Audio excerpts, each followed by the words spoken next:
Bu dəfəki bölmədə biz əsas bir sual ətrafında müzakirə aparacağıq. Biz necə öyrənirik? Bu videonu izləyən hər kəsin çox şeyi uğurla öyrəndiyini başa düşürük. Avtomobil sürməkdən tutmuş, uşaq tərbiyəsinə qədər həyatda çox şey var ki, biz uğurla o işləri öyrənə bilirik. Biz hər zaman nəsə öyrənirik. Ancaq burada öyrənməyin necə işlədiyinə dair bir çox məqam var və beynimizin necə işləməsi olduqca əks-intuitivdir. Öyrənmə haqqında düşünməyimiz üçün öyrədildiyimiz bir çox yol əslində beynimizin öyrənmək üçün qurulduğu yollara qarşı çıxır. Misal üçün təhsil aldığımız hər bir dövrdə bir sıra insanlar tələbələr və ya şagirdlər arasında ayrı seçkilik edirlər. Bəzilərinə sən riyaziyyat adamısan deyirlər və yaxud da kimlərəsə sən riyaziyyat adamı deyilsən kimi fikirlər bildirirlər. Amma həqiqət budur ki, riyaziyyat adamı və ya riyaziyyatçı beyin deyə bir anlayış yoxdur. Buna baxmayaraq biz riyaziyyat adamı olmadığımıza inanaraq riyaziyyatı öyrənməkdən usanmağa başlayırıq. Beynimizin necə işlədiyini və necə təsir göstərdiyini başa düşmək üçün bir sıra anlayışların açılışına baxsaq faydalı olar. Öyrənmə, metakognisiya və mindset bu kimi ifadələrdəndir. Bu ifadələr bir-biri ilə sıx bağlıdır və tələbələrin uğurunda həlledici rol oynayır. Gəlin birinci öyrənmə anlayışından başlayaq. Buna ingilislər learning deyirlər. Öyrənmə yeni bilik, bacarıq və davranışların əldə olunma prosesidir. Öyrənmənin 3 növü var. Kognitiv öyrənmə, yəni bilgi, fakt, anlayış, psixomotor öyrənmə, bacarıq və praktiki fəaliyyət və affektiv öyrənmə. Emosiya, dəyərlər və münasibətlər. Öyrənmənin vacibliyi ondan ibarətdir ki, insan ömrü boyu dəyişir və inkişaf edir. Öyrənmə sadəcə məlumat toplamaq deyil, onu dərk etmək, həm də tətbiq etmək deməkdir. Növbəti anlayış metakognisiya anlayışıdır. Metakognisiya öyrənməni öyrənmək bacarığıdır. Yəni insanın öz düşünmə prosesini müşahidə etməsi və idarə etməsi deməkdir. Burada əsas 2 element var. Məlumatlılıq, yəni mən necə daha yaxşı öyrənirəm sualını anlamaq və ikinci element nəzarət, planlaşdırmaq, izləmək, düzəliş etmək. Məsələn, tələbə imtahana hazırlaşarkən başa düşür ki, sadəcə oxumaq yetərli deyil. Sual-cavab məşqləri daha faydalıdır. Nəticədə strategiyasını dəyişir. Bax bu metakognisiyadır. Və sonuncu anlayışımız mindset. Bunun tərcüməsi düşüncə tərzi deməkdir. Carol Dweck'in nəzəriyyəsinə görə 2 əsas düşüncə tərzi var. Sabit düşüncə, yəni fixed mindset.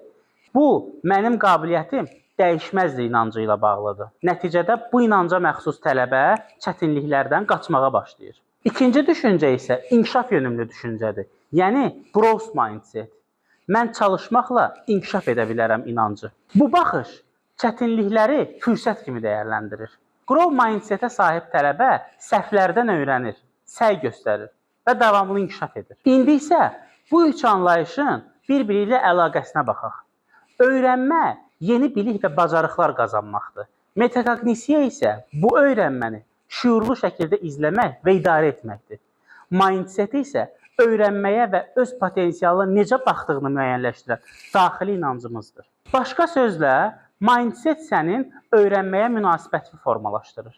Metakognisiya isə öyrənməni daha səmərəli etməyin yolunu göstərir. Öyrənmə özü isə nəticənin özüdür. Ümumiyyətlə, metakognisiya anlayışının tələbənin uğuru ilə əlaqəsi çox güclüdür. Metakognitiv bacarıqları olan tələbə dərsləri öz öyrənməsinə nəzarət edir. O, avtomatik olaraq oxumur, əvvəlcədən plan qurur. Belə tələbə vaxtı daha səmərəli istifadə edir. İmtahana hazırlıqda üstünlük qazanır. Metakognitiv tələbə oxuyarkən başa düşmədiyi yerləri fərq edir və əlavə mənbələr axtarır. Zəif və güclü tərəflərini anlamağa çalışır. Əks halda isə özünü hər şeyi bildim kimi allatmır. Belə tələbələrin bilgi boşluğu da azalmış olur. Öyrənmələri daha dərinləşir. Əgər sadəcə oxumaq nəticə vermirsə, metakognitiv tələbə test həll etməyə və ya müzakirə aparmağa çalışır. Buna strategiyaları dəyişmə bacarığı da deyilir. Yəni, bir üsul alınmırsa, başqa üsul sınamaq vərdişi formalaşır. Daha çevik və effektiv öyrənmə.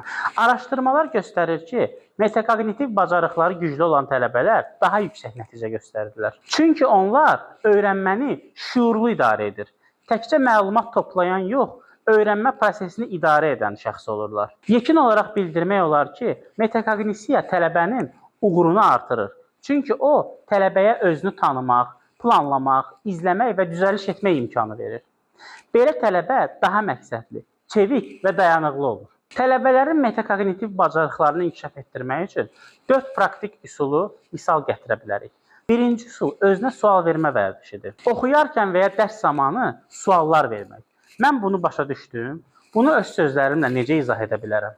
Bu, zehni aktiv saxlayır və boşluqları üzə çıxarır. İkinci üsul öz öyrənmə prosesini izləməkdir. Hər mövzudan sonra kiçik özünü yoxlama aparmaq. Məsələn, 10 dəqiqəlik yuxudan sonra qısa xülasə yazmaq.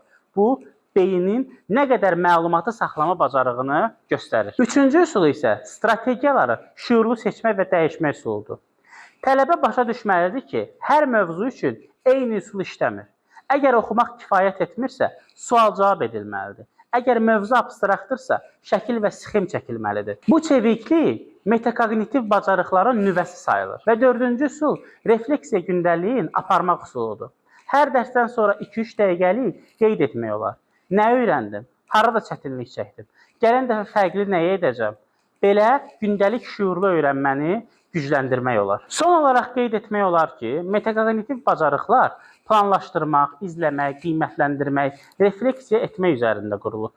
Tələbə bu üsulları tətbiq etdikcə həm öyrənmə səmərəliliyi, həm də akademik uğurun yüksəltmiş olur. İndi isə yaddaşımızdakı encoding, yəni kodlaşdırmadan danışmaq istərdim. Yaddaşımızdakı bu kodlaşdırma nədir? Kodlaşdırma informasiyanın qısa müddətli yaddaşdan uzun müddətli yaddaşa çevrilməsi prosesidir. Başqa sözlə, öyrəndiyimiz məlumat beynimizdə kodlaşdırılır ki, sonradan o məlumatı biz xatırlaya bilək.